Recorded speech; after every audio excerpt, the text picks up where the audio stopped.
আল্লু অর্জুন। তাকে দেখতে কাতারে কাতারে মানুষ জড়ো হন, সেখানে হুড়োহুড়ি পড়ে যায়। সেই ভিড়ে পদপিষ্ট হয়ে ৩৫ বছর বয়সী এক মহিলা মারা যান। তার শিশু সন্তানের অবস্থাও আশঙ্কাজনক, আহত হয়েছেন আরও একজন। এই ঘটনায় আল্লু অর্জুন ও তার নিরাপত্তার দায়িত্বপ্রাপ্ত সংস্থা এবং সন্ধ্যা থিয়েটারের ম্যানেজমেন্টের বিরুদ্ধে মামলা দায়ের করেছে হায়দ্রাবাদ পুলিশ।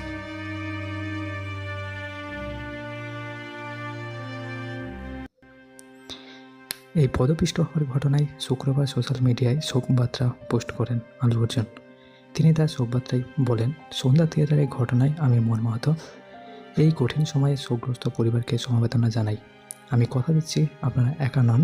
এই যন্ত্রণা আপনাদের একার যন্ত্রণা নয়। আমি ব্যক্তিগতভাবে দেখা করব পরিবারের সঙ্গে।